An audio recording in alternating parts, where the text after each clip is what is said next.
समजा तुम्ही एखाद्या शहराजवळच्या रस्त्यावरून जात आहात. अचानक नाकाला असह्य दुर्गंधी येऊ लागते.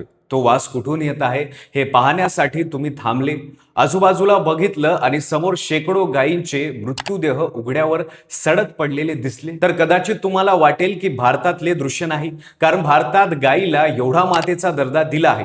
त्यात भाजप सरकार आहे, पण दुर्दैवानं शेकडो गायीच्या मृत्यूदेहाचा खच याच भारतातला आहे आणि राजस्थानच्या जैसलमेरचं हे प्रकरण आहे. तर काय आहे संपूर्ण प्रकरण सविस्तर पाहूया व्हिडिओच्या माध्यमातून. नमस्कार, मी पंकज आणि तुम्ही पाहताय कसं काय. 24 मे 2026 रोजी काही तरुण जैसलमेर शहरापासून जवळच असलेल्या रामगड रोडवरच्या डम्पिंग ग्राउंडवर गेले. त्याने जे पाहिलं ते पाहून त्यांच्या पायाखालची जमीनच सरकली.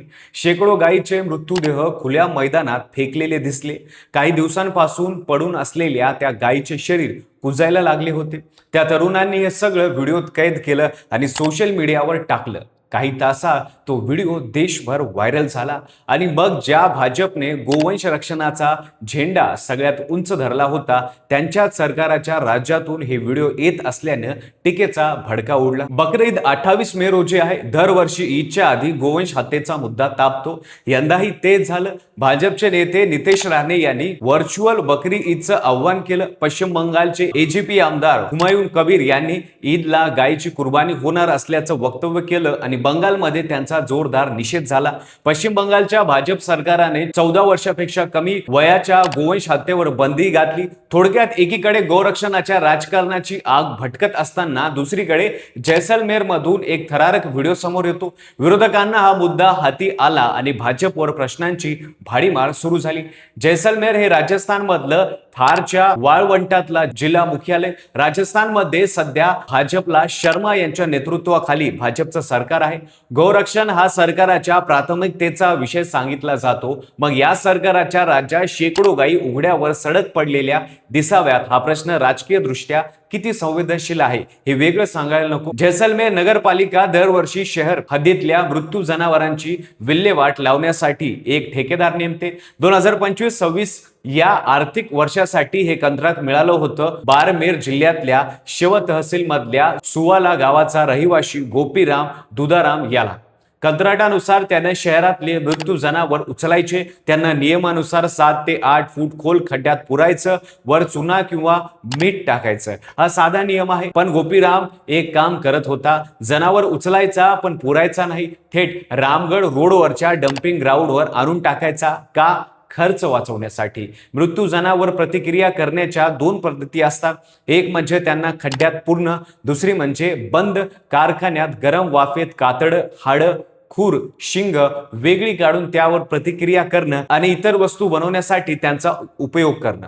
दुसऱ्या पद्धतीसाठी शासनाचा परवाना लागतो, नियम कडक असतात, नफा कमी असतो. गोपीराम हे सगळं बायपास करत होता. जनावरांना उघड्यावरच तापवायचा, काही भाग एखाद्या कारखान्यात बेकायदेशीर विकायचा आणि उरले डम्पिंग ग्राउंडवर फेकून द्यायचा. 1-2 जनावर असती तर कदाचित कुणाच्या लक्षात आलं नसतं, पण गेल्या महिन्याभरात जैसलमेर मध्ये वेगवेगळ्या कारणांनी गायीच्या मृत्यूचं प्रकरण वाढलेलं होतं.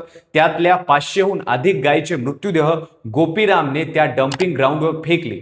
दिवसामागून दिवस उलट गेले. उन्हाळ्याच्या तीव्र उकाड्यात शरीर कुजत राहिलं. दुर्गंधी आधी डम्पिंग ग्राउंड पर्यंत होती, मग ती शहरापर्यंत पोहोचली. जिल्हा अधिकाऱ्यांना आधीच गोपीरामला नोटीस पाठवली होती, पण त्याने त्याकडे दुर्लक्ष केलं. ना खड्डे खणले, ना नियम पाळले. आणि मग 24 मे रोजी त्या काही तरुणांनी हे थरारक दृश्य कॅमेऱ्यात टिपलं. शेकडो मृत्यू गायी, सडलेले देह, पसरलेली दुर्गंधी आणि प्रशासनाची ढिलाई हे सगळंच या व्हिडिओमुळे बाहेर आलं.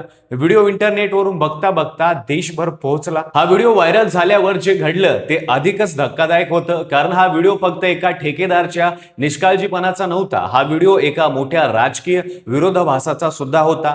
ज्या भाजपनं गेल्या वर्षभरात गोवंश हत्या, गो तस्करी, ईद मधली कुर्बानी यावर राजकीय भांडवल केलं, त्याच भाजपच्या सत्तेत असलेल्या राजस्थानमध्ये शेकडो गायी उघड्यावर सडक पडलेल्या होत्या. गोरक्षकांना आणि हिंदू संघटनांना हे पचणं कठीण होतं. त्यांनी आक्रमक पवित्रा घेतली.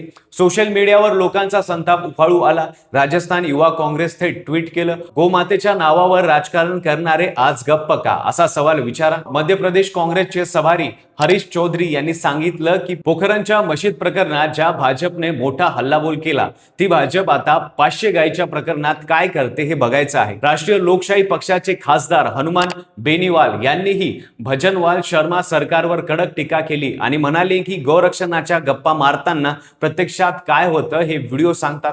व्हिडिओ व्हायरल झाल्यानंतर 25 मे रोजी सकाळी जिल्हा अधिकारी अनुपमा जोरवाल यांनी तातडीनं हालचाल केली. नगरपालिकेचे मुख्य अधिकारी लाजपाल सिंग सोडा आणि पशुपालन विभागाला घटनास्थळी धाडण्यात आलं. जेसीबी मशीन लावून सर्व मृत्यूदेह जमिनीत पुरण्यात आले. परिसरातील साफसफाई आणि निर्जंतुकरण करण्यात आलं. गोपीरामचं कंत्राट रद्द करण्यात आलं. त्याची सिक्युरिटी डिपॉझिट जप्त केली. त्याला कायमस्वरूपी ब्लॅकलिस्ट करण्यात आलं. जिल्हाधिकारी चौकशी समिती स्थापन केली आणि नगरपालिकेच्या स्वच्छता निरीक्षकांचीही चौकशी सुरू केली. कारण इतके दिवस हे सगळं सुरू असताना त्यांनी कसलीही कारवाई केली नाही. पण आता विरोधकांचे प्रश्न वेगळे आहेत. विचारताय की गोपीरामने चूक मान्य केली तर एका महिन्यात जैसलमेर मध्ये 500हून अधिक गायींचा मृत्यू नेमका कशामुळे झाला? राजस्थानच्या गोशाळांची परिस्थिती खरोखरच किती बिकट आहे. भाजप सरकार हे प्रकरण दाबायला बघतंय का, असे आरोपही होत आहे. चौकशी समिती नेमकं काय समोर आणते याकडे आता सगळ्याचं लक्ष आहे. जैसलमेरच्या डम्पिंग ग्राउंडवर 500 गायीचे मृत्यूदेह उघड्यावर कुजत पडले होते. ठेकेदारने नियम मोडले, प्रशासन झोपलेलं होतं आणि व्हिडिओ व्हायरल झाल्यावरच यंत्रणा जागी झाली. हे भाजपच्या गोरक्षणाच्या राजकारणावर थेट प्रश्न उपस्थित करतं. फक्त कायदे करणं आणि नारेबाजी करणं पुरेसं नाही. खऱ्या अर्थाने जनावरांचं संरक्षण करायचं असेल तर जमिनीवर काम करावं लागेल, यंत्रणा सक्षम करावी लागेल. पण एक प्रश्न मनात राहतोच, हा व्हिडिओ व्हायरल झाला नसता तर या 500 गायीच्या मृत्यूची जबाबदारी कुणावर लोटली असती? आणि खरोखरच या गायी मेल्या कशामुळे? उन्हाळा, दुर्लक्ष आणि आणखी काही? तुम्हाला काय वाटतं ते कमेंटमध्ये नक्की सांगा.